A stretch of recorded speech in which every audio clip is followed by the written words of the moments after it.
start this bulletin by going straight to Washington, where President Joe Biden is speaking on the Colorado mass shooting. As I said, at this moment, a great deal remains unknown, but three things are certain. First, 10 lives have been lost, and more families have been shattered by gun violence in the state of Colorado.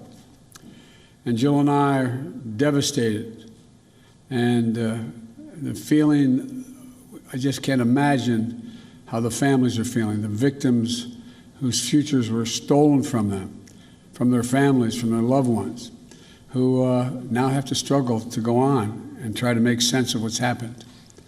Less than a week after the horrific murders of 8 people and the assault on the AAPI community in Georgia, while the flag was still flying half-staff for the tragedy, another American city has been scarred by gun violence and resulting trauma. And the state that I even hate to say it because we're saying it so often, my heart goes out. Our hearts go out for the survivors, who had to flee for their lives and who hid, terrified, unsure if they would ever see their families again, their friends again. The consequences of all this are deeper than I suspect we know. By that I mean the mental consequences, the feeling of, anyway, it's just been through too many of these. The second point I want to make is my deepest thanks to the heroic police and other first responders who acted so quickly to address the situation and keep the members of their community safe.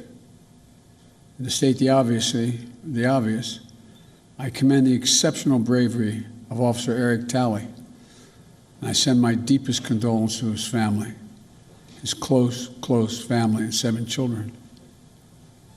You know, when he pinned on that badge yesterday morning, he didn't know what the day would bring. I want everybody to think about this. Every time an officer walks out of his or her home and pins that badge on, the family member that they just said goodbye to wonders whether they'll subconsciously, will they get that call, the call that his wife got. He thought he'd be coming home to his family and his 7 children. But when the moment to act came, Officer Tully did not hesitate in his duty, making the ultimate sacrifice in his effort to save lives. That's a definition of an American hero. And thirdly, I want to be very clear. This is the one thing I do know enough to say on in terms of what's happened there. While we're still waiting for more information regarding the shooter, his motive, the weapons he used, the guns, the magazines, the weapons, the modifications that apparently have taken place to those weapons that are involved here, I don't need to wait another minute, let alone an hour, to take common sense steps that will save the lives in the future and to urge my colleagues in the House and Senate to act. We can ban assault weapons and high-capacity magazines in this country once again. I got that done when I was a senator.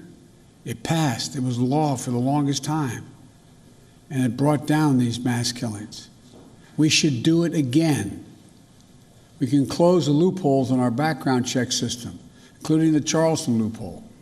That's one of the best tools we have right now to prevent gun violence. The Senate should immediately pass, let me say it again, the United States Senate, I hope some are listening, should immediately pass the 2 House-passed bills that close loopholes in the background check system. These are bills that receive votes of both Republicans and Democrats in the House. This is not and should not be a partisan issue.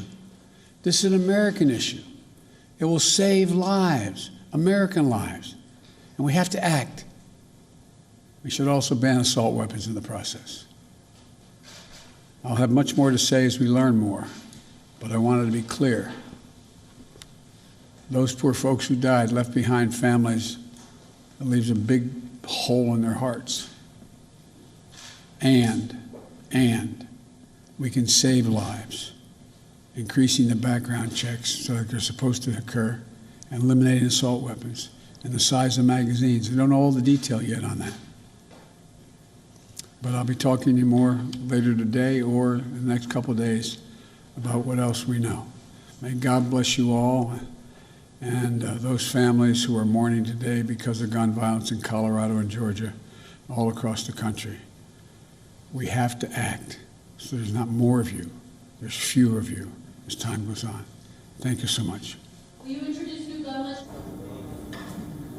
And that was President Joe Biden addressing the latest Colorado mass shooting, coming to us live from Washington.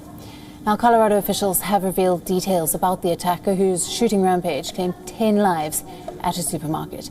The suspect has been identified as 21-year-old Ahmad Alissa, and the police say that he has spent most of his life in the United States. Ahmad has been charged with 10 counts of murder and will be transported to the Boulder County Jail. There is still no word on the motive of the shooter. He was arrested from the attack site, covered in blood, but is now in a stable condition. And the police also revealed the names of all 10 victims, aged between 20 and 65. Colorado officials, including the governor, has promised to deliver justice for the attack.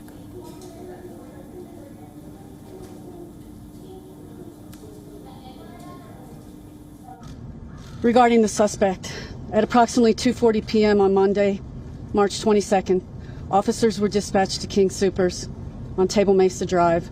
Officers arrived on the scene within minutes and immediately entered the store and engaged the suspect. There was this exchange of gunfire, which the suspect was shot. No other officers were injured. The suspect was taken into custody at 3:28 p.m. He was transported to the hospital for treatment, now in stable condition. This suspect has been identified as Ahmad Alissa, 21 of Arvada.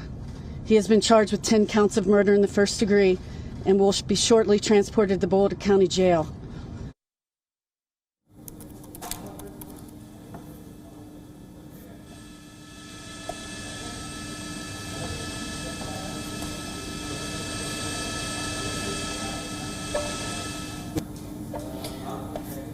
Now, Ahmad Alissa struck a supermarket in Boulder County, and this was earlier in the day. His shooting rampage ended with a standoff with the police, at the end of which he was handcuffed and escorted away. One police officer was among those who were gunned down.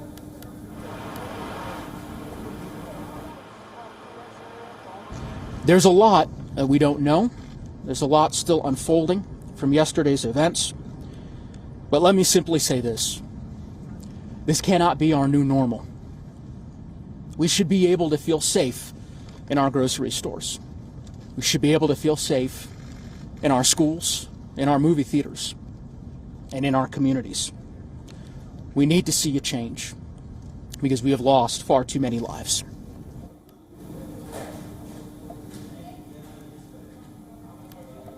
Now, we know that the suspect in Colorado grocery store shooting has been charged with 10 counts of murder.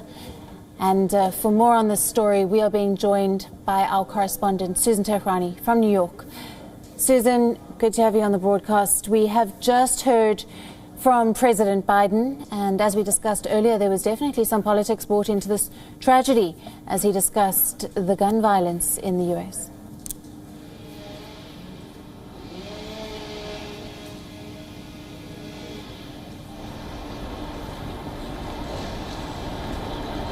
That's right. Allison, a somewhat impromptu statement on the part of the president as he was expected to not have any formal announcements earlier in the day, but really felt the need to come out and make this statement to the American public before departing the White House to Ohio to continue his Help Is Here tour on his stimulus package, his administration's stimulus package.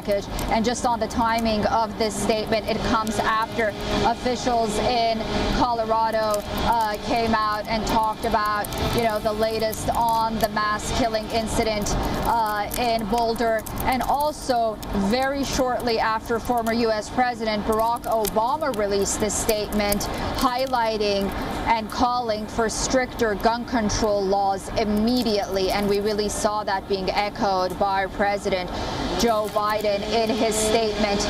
We'll see how his statements are received. There was a lot of politics on what should be done. Not surprisingly, stricter bans on assault weapons, harsher and stricter background checks on firearms has really been a hallmark of the Democratic Party's gun control agenda, and he really pushed for that. And he also said that we'll have to wait and see on the motives. Brief, but very policy-oriented and focused on the part of the U.S. president. Right, and Susan, we know that Ahmad Alissa has been named. He faces 10 counts of murder in the first degree. He is currently being treated and then will be taken to the county jail. What then? How long are we expecting these investigations to last?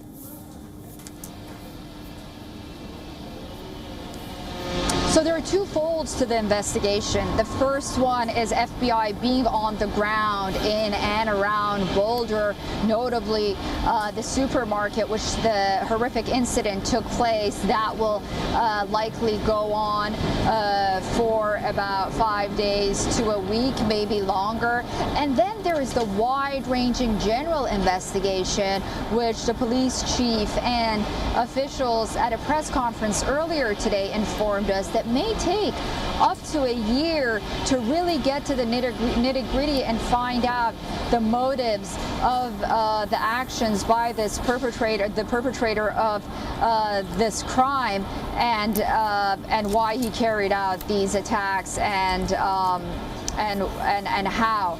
And I think that we'll know more about the kind of weapon he used and the choice of that weapon probably sooner than later. But the general understanding, I think, was that it may take up to a year, which is striking. That perhaps security officials know a lot more than they're sharing right now with the general public. We'll wait and see.